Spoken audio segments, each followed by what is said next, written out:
Bonjour à toutes et à tous et bienvenue dans cette nouvelle émission du Money Time. Alors aujourd'hui on va parler de la nouvelle saison de Formule 1 qui vient de s'achever, la saison 2023, et pour m'accompagner on a une nouvelle dans l'aventure qui est Alban. Bonsoir, salut tout le monde. On a aussi Joris, le fidèle sur la F1. Salut Jordan, salut à tous. Et Corentin qui pareil ne trahit pas son poste. Salut Jordan, salut tout le monde. Bon alors fin de saison, ça veut dire qu'on va aborder beaucoup de choses. Et pour commencer, je vais vous dire un peu le sommaire. On va parler de la saison, un peu ce que vous avez ressenti au cours de cette saison et surtout la domination de Red Bull. Après, on va parler de Ferrari et Mercedes, qui vous a le plus déçu ou convaincu, même si je pense qu'il y aura pas mal de déceptions. Et McLaren, on va parler peut-être de la nouvelle écurie qui émerge, qui renaît de ses cendres, de ses belles heures, et on passera à un petit jeu que j'ai concocté. Bon, première question assez ouverte. Qu'avez-vous pensé? Que retenez-vous de cette saison? Tiens Alban, commence, c'est ta première. Ça a été une domination pratiquement totale de Red Bull, surtout de Verstappen. Sur 22 Grands Prix, il en a perdu. Enfin, il n'a pas gagné sur 3 Grands Prix, mais après c'était une domination complète. Ouais, c'est exactement ça. Toi Joris, qu'as-tu pensé de cette saison? Et comparé à ce que beaucoup peuvent dire, je trouve que cette saison a été assez intéressante. Je m'explique. Pas par rapport à la victoire de Red Bull, parce que ça c'est sans équivoque, on le voit, mais par rapport à la démonstration des nouvelles voitures et du nouveau format que veut présenter en fait la FIA. Je dis pas forcément que c'est une bonne chose. Mais je trouve que ça permet de montrer un peu à tout le monde comment évolue la FIA, et je trouve que cette saison peut être un peu électrochoc. En vrai, on remarque que dans tous les cas, Red Bull a dominé, mais c'est exactement la même chose que quand on est rentré dans l'ère hybride avec Alors ne parle pas de Mercedes. Ne parle pas de Mercedes. Tu peux pas comparer une saison Mercedes à une saison... Coco, toi, vas-y, parle. Non, après on va revenir sur la question, mais là juste pour dire ça, tu peux pas comparer la saison d'Hamilton ou quoi que ce soit, ou même les saisons de Mercedes sous l'ère hybride, quand là tu vois qu'il y avait aucune concurrence, que le premier a 575 points et que le deuxième en a 285. Il n'y a même pas eu un seul moment où c'était serré. Il y a une chose qui était très intéressante, c'était la place 3 à 6 à peu près. Excusez-moi, si on regarde la F1 pour tous les week-ends pour la bataille pour la première place au pilote. Aujourd'hui tout le monde savait limite dès les 2 premières courses que c'était plié. Mais c'est pas s'arrêter. C'est comme c'est exactement. Je dis pas que c'est deux choses différentes, mais c'est juste que Red Bull comme Mercedes sous l'ère hybride a trouvé cette solution sur la voiture, sur ce nouveau modèle de voiture, qui font que pour l'instant ils dominent, et petit à petit, comme sur l'ère hybride avec Mercedes, l'écart va se raccourcir et on va réavoir après des championnats. Mais la Formule 1 marche comme ça depuis un certain moment, depuis un certain temps, et donc je pense que pour revenir sur la question de base, cette saison était assez intéressante, d'une part pour ça, et d'autre part pour le combat qu'on a eu sur le milieu de classement et sur les constructeurs après la première place, parce que bien sûr Red Bull a dominé. Donc certes, pour toi, peut-être les courses n'étaient pas intéressantes, etc. Mais je trouve que dans l'ensemble, c'était quand même intéressant. Et aussi de voir les erreurs qu'ont fait la FIA avec, par exemple, le Grand Prix du Qatar, les Grands Prix de Las Vegas qui, pour moi, n'ont rien à faire là. Et voilà. Ouais, c'était un beau Grand Prix, Las Vegas. Oui, mais on va dire ça fait partie des quelques Grands Prix. 2 secondes, on va aller sur un nouveau sujet, mais qui, on va dire, rejoint un peu ce que vous étiez en train de lancer. Cette saison, malgré tout, elle va rester dans l'histoire. Pourquoi ? En fait, il y a un pilote qui a tout cassé, qui a cassé tous les records. Je me permets de les citer. Alors Max Verstappen cette année a eu le plus haut pourcentage de victoires au cours d'une saison, 86% de victoires. Le plus grand nombre de victoires en une saison, 19 sur 22. Le plus de points une saison, 575 points, c'est fou.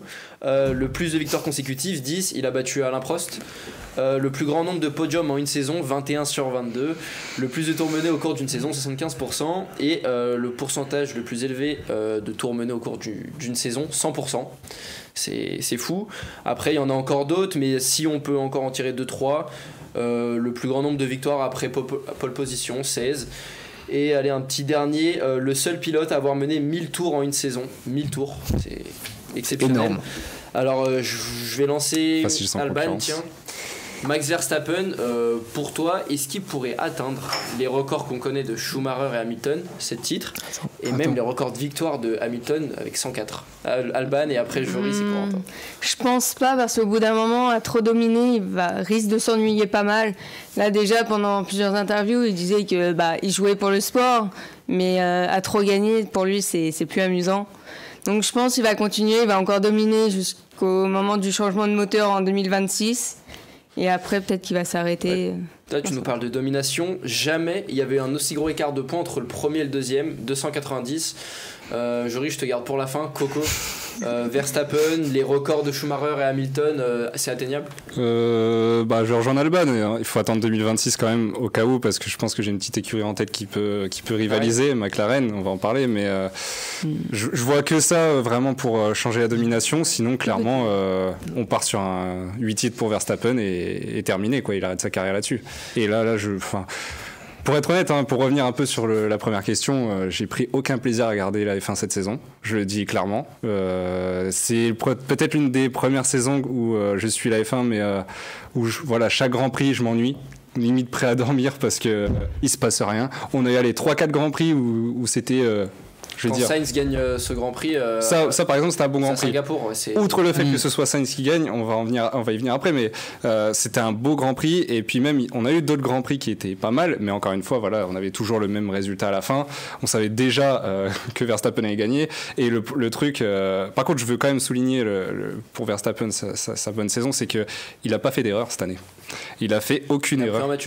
Il a pris en maturité et maintenant c'est un pilote qui ne fait plus du tout d'erreur comme à l'époque il faisait des petites attaques kamikazes à chaque fois. Bon certes il a pas besoin d'en faire maintenant.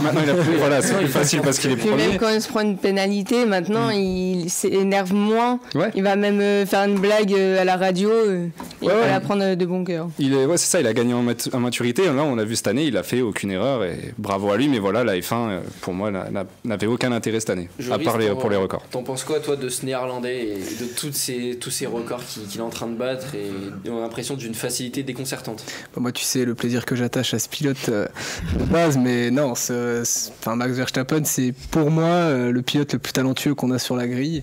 Il a certes la voiture qu'il faut, l'écart de points qu'il a avec le deuxième, certes il est dû à ses performances mais aussi aux performances du second pilote Red Bull, Sergio Pérez, mais non, c'est clairement une année sans faute et je pense qu'il a enfin trouvé cette maturité de champion qui lui manquait jusqu'à aujourd'hui. La voiture est pour, l'équipe est derrière lui, donc je ne vois pas ce qui pourrait le stopper déjà jusqu'à 2026 sûr, après avoir du coup comme on dit mes deux camarades, sur l'arrivée du nouveau moteur et des nouvelles écuries qui devraient aussi rentrer en lice, mais jusqu'à 2026 je pense qu'il est tranquille. Je vais vous terminer avec une dernière question sur Red Bull.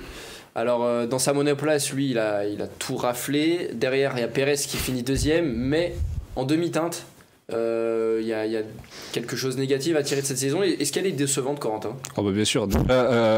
T'as 300 points d'écart avec le pilote qui a la même voiture que toi. Il faut peut-être se poser des questions à un moment donné.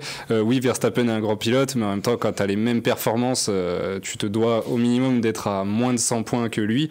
C'est pas une surprise, tout le monde sait que Verstappen est plus talentueux.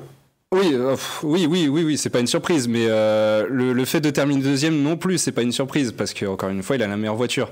Ce qui est surprenant, c'est qu'il a fallu attendre les 2-3 derniers Grands Prix pour qu'il confirme sa deuxième place, parce que derrière, il y avait Hamilton et qui était juste derrière. Il y avait même Alonso pendant longtemps. Pérez a fait une saison, on peut le dire, catastrophique par rapport à ce qu'il devait faire. En tout cas par rapport à la monoplace qu'il avait, les performances, il a fait vraiment pas du tout une bonne saison et voilà, la deuxième place n'est pas méritée en fait. Il l'a par la facilité. Je rejoins un peu Corentin sur ça, sur le fait qu'il aurait dû mieux faire. Après, Red Bull, ça fait longtemps qu'ils fonctionnent comme ça. Ils sont sur un pilote. Ils sont sur Max Verstappen depuis le début. C'est le projet, c'est le nouveau Sébastien Vettel. On veut le faire gagner, voilà. Et le problème, c'est que les deux pilotes, que ce soit Sergio Pérez et Max Verstappen, ne fonctionnent pas du tout pareil.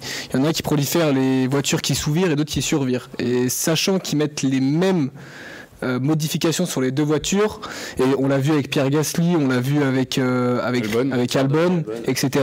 En fait, les voitures elles conviennent pas au second pilote parce que Verstappen a un style de conduite très spécial. Et je pense que ça joue aussi, mais ça n'empêche à rien que par exemple Isaac Hadjar a essayé la voiture ce week-end, a dit qu'il n'avait jamais ressenti un tel feeling avec une voiture. Donc c'est pas compliqué. Ouais, je pense que n'importe quel pilote. Mais voilà. Donc, est-ce que ça joue? Je sais pas. Mais en attendant, dans la globalité, Pérez a fait une saison décevante. Il a bien débuté, mais il a mal fini. Toi, Alban, ton ressenti sur la saison du Mexicain? Bah, c'était décevant parce qu'il a commencé la saison à se battre et c'était pas mal. Il a gagné 2 grands prix, puis il a craqué sous la pression. Par contre, je suis pas d'accord avec toi pour les réglages de la voiture. Vraiment, ils ont fait 2 voitures exactement similaires, ça, je suis d'accord. Mais les réglages, vraiment, Verstappen a apporté son grain. Il a su dire à quel endroit ça allait pas, quel réglage lui convenait le mieux, chose que Pérez, lui, n'a pas fait. Et il s'est contenté de reprendre un peu... les réglages de Verstappen qui, pour le coup, ne convient pas à ce pilote. Après aussi, là où je vais faire un petit peu l'avocat du diable pour Pérez, mais c'est que pendant la moitié de la saison, il a eu la pression de sa direction qui lui disait clairement termine 2e ou sinon t'es viré. Il a eu ça toute la saison. Ça me permet de vous poser une question très rapide. Si Pérez refait une saison en demi-teinte avec encore des doutes, vous pensez qu'il peut être évincé de chez Red Bull ? Il n'y aura même pas de débat. Red Bull a cette facilité à virer son 2e pilote comme je ne sais quoi. Non, clairement. Et puis même s'il n'est pas dans le top 5 classement pilote là, dans les 5 ou 6 premières courses, il sera viré. Comme ils l'ont fait pour Gasly et Albon. On a bien parlé de Red Bull. On va enchaîner sur le débrief plus général de 2023. Une question. Quel Grand Prix vous a le plus marqué cette saison ? Albon commence. Je dirais le Grand Prix d'Australie. Ça a vraiment été une boucherie. On a fini la course à 12 pilotes, il me semble. Ouais, c'est ça. Il y a Russell qui a le moteur qui lâche, qui prend feu. Ouais. Charles Leclerc au premier tour, premier virage qui sort. Les Alpines à la relance. Sur la fin du Grand Prix, alors qu'ils étaient dans les points, ils faisaient tout nickel, qu'ils se rentrent dedans. Enfin, c'était vraiment un Grand Prix boucherie et ça m'a pas mal marqué. Joris, quel Grand Prix t'as bien marqué cette saison, en bien ou en mal ? Moi, Grand Prix du Qatar, en mal, bien sûr, pour les conditions qu'on connaît tous. Ouais, c'est un Grand Prix qui n'aurait jamais dû avoir lieu. Je trouve que maintenant, on sollicite beaucoup trop le spectacle vis-à-vis par rapport à la condition des pilotes. Donc, ce Grand Prix qui a été assez choquant et qui montre vraiment que maintenant, on joue pour le business et plus vraiment pour la course. L'année prochaine, il va y avoir quelque chose parce que là, ils vont plus accepter d'aller au Qatar, je pense. C'est dans ces conditions, en tout cas. Faut changer de saison, enfin faut changer de période, faut pas le mettre à cette période-là. Là, je sais plus combien il faisait de degrés, mais c'était affolant. On a Ocon qui vomissait dans son casque en plein milieu de la course, c'est pas normal. Et puis, je crois que c'est Sargent qui était au bord du malaise en sortant de sa voiture. C'est quelque chose. On a la vidéo de Stroll qui s'écroule près de l'ambulance en sortant de sa monoplace. Leclerc au micro de Canal+, qui dit n'avoir jamais vu ça au cours de sa carrière. Des pilotes qui étaient tous au bord du malaise. Et je crois qu'il y a juste Verstappen qui a dit non, c'est normal. Non, c'est Lewis Hamilton. C'est Lewis Hamilton qui a dit Verstappen lui-même était mal dans la couleur room. C'est le seul qui était bien et là où ça pouvait même être dangereux, c'est que c'était dangereux, mais je veux dire, ça aurait pu être pire si un pilote avait fait carrément un malaise dans sa monoplace. Mais dans tous les cas, là, tous avaient beaucoup moins de concentration, je pense, que d'habitude. Tu peux pas suivre un tel rythme. Je crois que c'est Stroll qui disait qu'il faisait des micro-malaises. À des moments, il voyait tout noir dans des virages. Et ça aurait pu très mal finir. Il aurait pu se tuer, clairement. Corentin, je sais pas si c'est le Qatar, mais est-ce qu'il y a un Grand Prix qui t'a marqué ? Pas forcément, le Qatar a marqué tout le monde, mais non, moi c'est Singapour, mais en positif. On en avait parlé au début. Parce que Verstappen n'a pas gagné. Voilà. Déjà, il y a un argument, c'est le seul Grand Prix où Verstappen ne gagne pas. Mais j'aurais pu choisir un autre Grand Prix. Il y a eu l'Australie, il y a eu tout ça où Red Bull a gagné. Mais non, au-delà du fait que ce soit Sainz qui gagne, c'est l'un des seuls Grands Prix où ça s'est battu jusqu'au dernier virage. Et je sais pas si vous vous rappelez de la fin, Russell qui était à la limite et qui finit dans le mur au dernier tour. Très beau. C'était magnifique. Ils étaient à moins d'une seconde à se battre pour la première place jusqu'à la fin. Et pour moi, c'est clairement le Grand Prix de la saison. Même si cette saison, il n'y a pas eu beaucoup de Grands Prix exceptionnels. Là, au moins, j'ai pas dormi devant ma télé. J'ai apprécié regarder la Formule 1 à ce moment-là. Du coup, je t'ai déjà demandé. Est-ce que vous avez des tops et des flops de cette saison, Alban ? En top, et un flop. En top, je dirais Piastri. Alors, le rookie chez McLaren. Cette révélation. Il a fait une très bonne saison. Oui, pour un rookie, il a su gagner une course sprint face à... 22, pardon, il est né en 2001. C'est ça. Il a su gagner une course sprint face à Max Verstappen. Il a réussi à marquer pas mal de points aussi dans le classement. Non, vraiment, Piastri, c'est mon top. Et mon flop, je dirais Nick De Vries. Il s'est fait chasser au milieu de la saison. Et ça, vraiment, pour moi, c'est inacceptable parce qu'on ne coupe pas un pilote en plein milieu de la saison.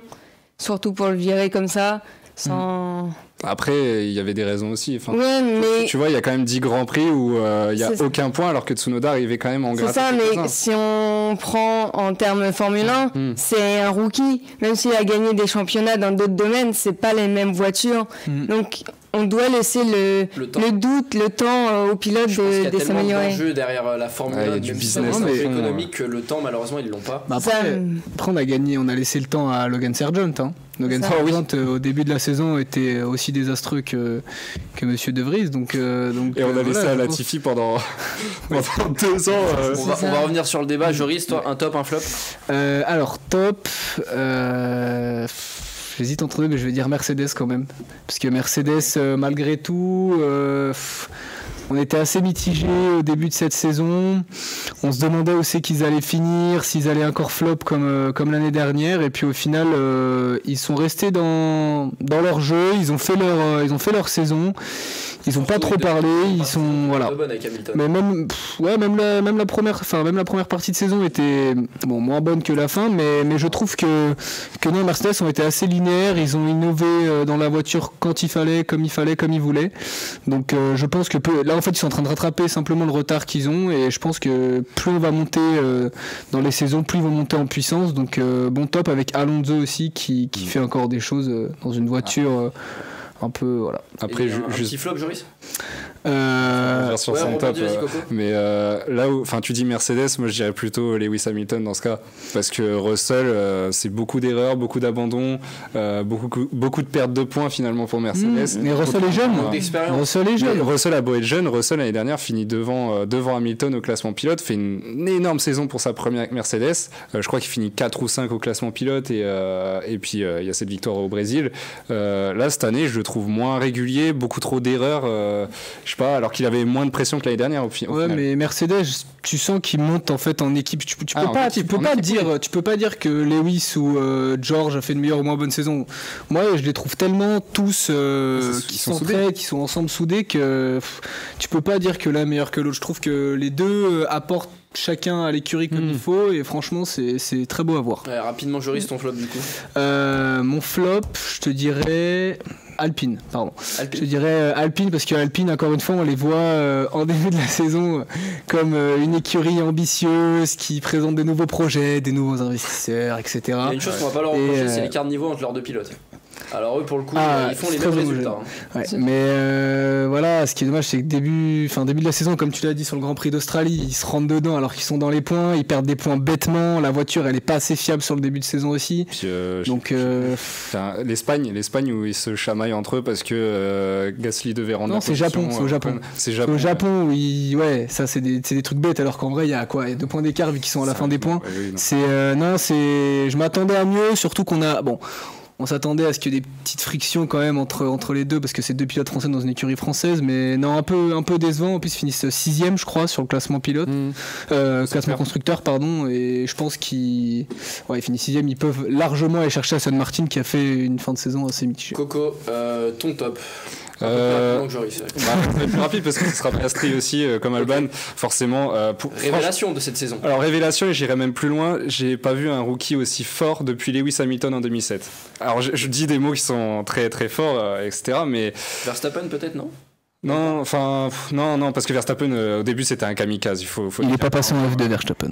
Oui, en plus. Il est trop fort. Verstappen, il a fait un grand saut. On se remet sur Piastri. Bref, voilà. Piastri, meilleur rookie depuis 2007 pour moi. C'est une saison exceptionnelle. Il fait 2 podiums cette année. Il gagne la course sprint. Il gagne une course sprint, ça c'est vraiment pas mal. Et franchement, c'est une des révélations. Et j'ai envie de dire, heureusement pour lui, il n'a pas signé chez Alpine. Parce que de base, il devait signer chez Alpine. C'est vrai qu'il a vachement prouvé en fait. Et il a prouvé, tout le monde l'attendait. Chez Alpine, et dommage pour Alpine par contre. Dommage pour Alpine. Mais en même temps, voilà. Comme ça. C'est que Gasly et Ocon qui prennent de l'âge. Exactement. Mais je pense qu'il a vraiment fait fermer des bouches. Ah oui, dans le paddock, parce que beaucoup le critiquaient en début de saison, comme quoi il avait fait un truc. Si je me permets 2 secondes, après on a un angle carrément sur McLaren, donc on va plus revenir dessus, parce que oui, il y a pas mal de choses à dire sur Piastri. Mais Coco, pour terminer rapidement, un petit flop. Bon, déjà, il y avait De Vries qui était... Il est capable de dire Verstappen, en fait. Non, il y avait De Vries en numéro 1, forcément. Et en numéro 2, j'en ai parlé tout à l'heure, mais c'est Logan Sargent, catastrophique. Quand on voit la performance de la Williams cette année, qui était vraiment pas mal, ils sont vraiment revenus à un très bon niveau où ils sont capables de rivaliser pour les points. On l'a vu avec Albon. Albon, c'est une saison exceptionnelle avec la Williams. Sargent, c'est un petit peu le Latifi. À chaque fois, ils en ont de toute façon, Williams. Ils ont un bon pilote qui avait Russell à l'époque avec Latifi. Là, Sargent, pour moi, ça n'a rien à faire en F1. Je suis désolé.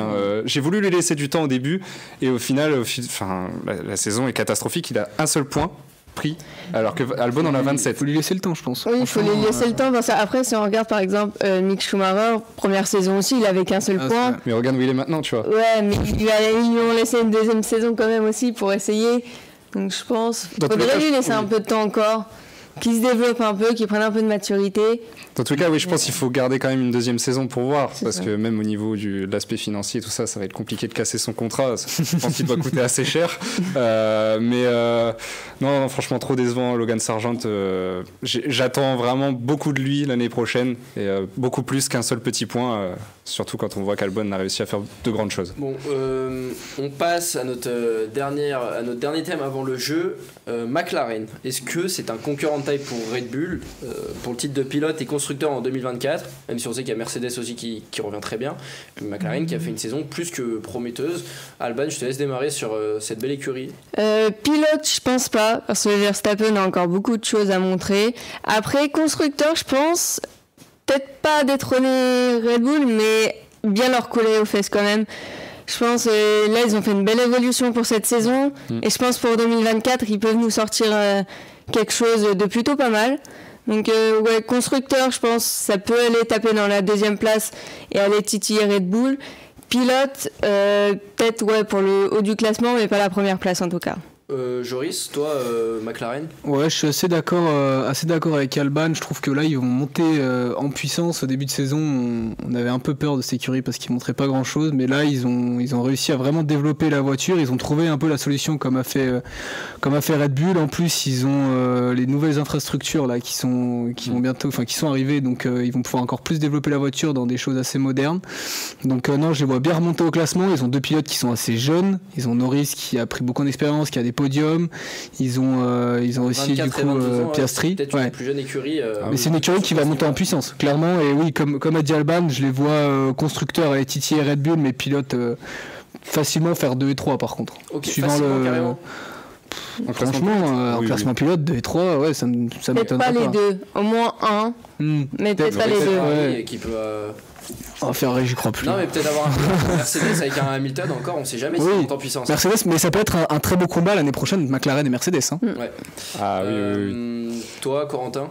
Alors, j'ai un argument en plus, c'est que McLaren a prolongé son contrat moteur avec Mercedes jusqu'en 2030. Donc déjà, il y a cet avantage-là, parce qu'on l'a vu, hein, clairement, au niveau des performances, un moteur Mercedes, c'est plus fort qu'un moteur, je crois que c'était Honda qu'ils avaient avant. C'est catastrophique. Pour 2026, clairement, je pense que, et je l'espère, je dis clairement, j'espère que ce sera une écurie qui va rivaliser avec Red Bull au point de gagner un championnat pilote. Je vais même plus loin, plus qu'un championnat constructeur. Pour moi, je vois un Norris remporter un championnat pilote. Après 2026. Oui, quand il y aura les nouvelles réglementations, clairement, je vois un Norris concurrencer Verstappen au classement pilote et pourquoi pas remporter. En tout cas, je l'espère. Alors, avant de passer au jeu, j'ai remarqué quelque chose. On a parlé beaucoup de pilotes d'équipe. On a très peu parlé de Ferrari. Alors on va pas revenir vraiment sur l'écurie en général, mais là on parle d'écurie. L'année prochaine, Mercedes pourquoi pas, McLaren pourquoi pas, Red Bull on sait déjà. Et Ferrari, là on voit Vasseur qui a fait sa première saison en tant que team principal. Ouais.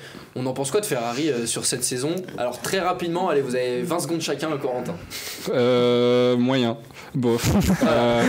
Non mais clairement, Ferrari c'est une équipe qui l'année dernière luttait avec Verstappen pour le titre, même au constructeur et au pilote. Là clairement cette saison. Lutter c'est un grand mot. Déjà. Ouais, lutter c'est un grand mot, mais au début il y avait quand même des petites batailles. À chaque début de saison, on a un espoir pour Ferrari. Et en fait, au bout de 3 courses, c'est ça. Mais par contre à la fin, on a vu que Leclerc est revenu et même Sainz surtout. Enfin Sainz qui est le seul à avoir gagné hors Red Bull, mais non, c'est décevant encore de la part de Ferrari. Il faut être clair. Toi, Ferrari. Comme a dit Corentin, c'est un peu tout le temps la même chose. Moi, ce qui leur manque, c'est simplement de la régularité. Voilà. Oui. Un mot, voilà, moins de 20 secondes. Et de la bonne stratégie, même si là ça allait encore. Mais peut-être ça risque de s'effriter là, parce que Charles Leclerc, même sur la dernière course, Le gars il demande de faire des donuts, on lui refuse. Toi Albon, Ferrari.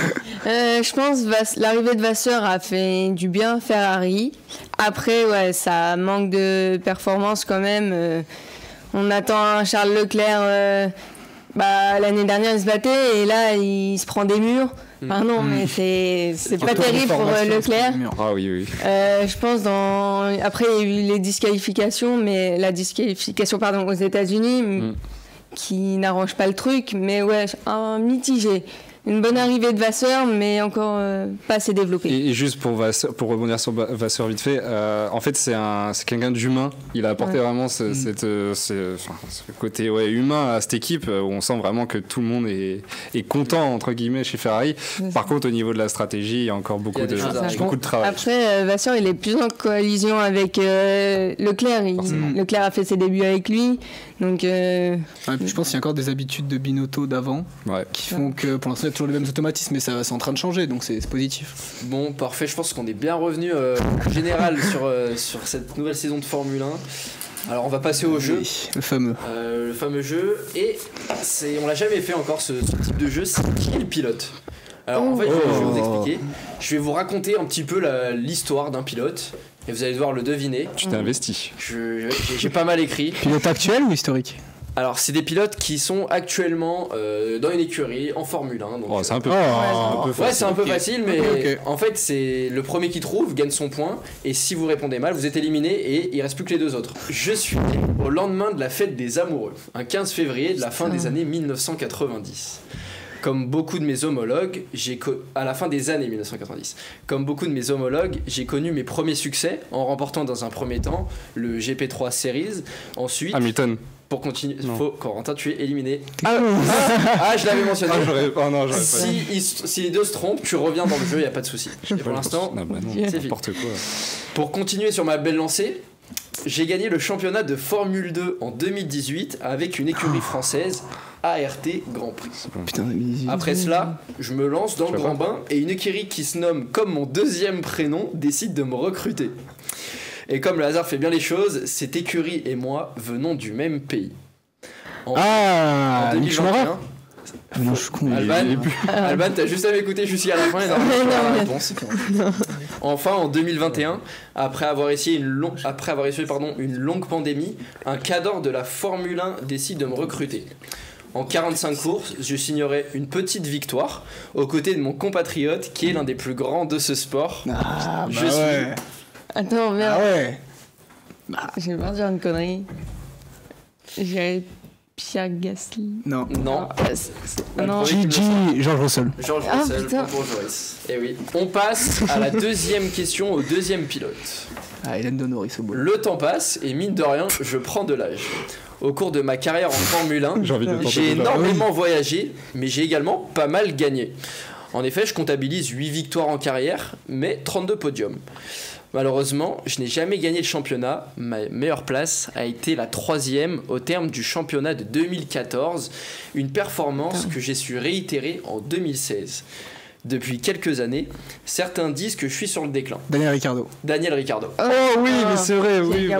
Et oui, après avoir quitté l'écurie qui me faisait briller pour la seconde monoplace, je rejoins Renault et McLaren, où là aussi la jeunesse m'a dépassé. Je suis Daniel Ricciardo. Ça fait 2-0 pour Joris, attention. J'ai envie de tenter Alonso d'entrée de jeu, c'est pour ça. Heureusement, je n'ai pas tenté. Que le temps passe ici, c'est vrai que c'est On passe à la 3e question et donc au 3e pilote. Destiné à gagner, en tout cas, je suis sur la bonne lancée. Ça, c'est une petite Il a écrit mais c'est une info quand même. Et oui, je suis jeune, pourtant je commence à sacrément me faire un nom dans le monde Verstappen. Quoi ? Ah non. Je suis déjà la tête de proue de mon écurie. Charles Leclerc. Qui est la seule que j'ai connue au cours de ma jeune carrière. C'est faux. Alors ok, je n'ai encore jamais gagné de course, mais ce n'est pas pour autant que ma team va envisager un Brexit. En effet, cette saison, nous sommes revenus sur le devant de la scène en effectuant des performances plutôt bonnes, et il faut le dire, mon coéquipier est lui aussi très jeune, mais m'a bien aidé. Bien que je possède la nationalité belge, j'ai choisi de représenter le royaume. Lando Norris. J'avais pas entendu, bien joué. 2-1. Donc si elle trouve le dernier, il y aura une égalité et une question pour vous départager. Oh, Au Gain Corentin, il y a attention un là. petit Strabins. Allez. sur la photo. Le dernier, il y a moins d'infos, donc ça risque d'aller plus vite. Alors moi aussi, je suis un vieux briscard de notre bonne vieille Formule 1. Alors comme Daniel Ricciardo, je n'ai jamais remporté de titre, même si j'ai souvent été dauphin au profit de mon coéquipier. Bottas. Bottas. Ah, bravo. Monstrueux. Ouais. Alors là, très fort. alors là. Chacun votre tour. Vous allez devoir me citer. C'est Alban qui va commencer parce qu'honneur aux filles. Ouais. Vous allez devoir me citer de la première place à la 10e le classement de cette saison. Verstappen. Verstappen, Sergio. Joris, Perez. 3e, Hamilton. 4e, Ah putain, je l'ai pas. Ah, si. Non, Alonso, pardon. Alonso. Ah. 5e, Attends, faut que je réfléchisse. Alonso, non, on l'a déjà dit. 2, Ah, je sais 1. pas. C'était Charles Charles Leclerc. Leclerc, ouais. Joris, Ah, j'ai 6e. pensé. 6e pour Alonso. confirmer. 6e, tu m'as dit qui? Mais non. Mais non. Mais non. C'est. C'est Lando Norris Ah. qui est 6e, Alonso était 4e. Vous avez tous les deux faux. Allez, Et bah, t'as 5 secondes. 8ème, George. Russell. Ah, putain. 9e, Stroll.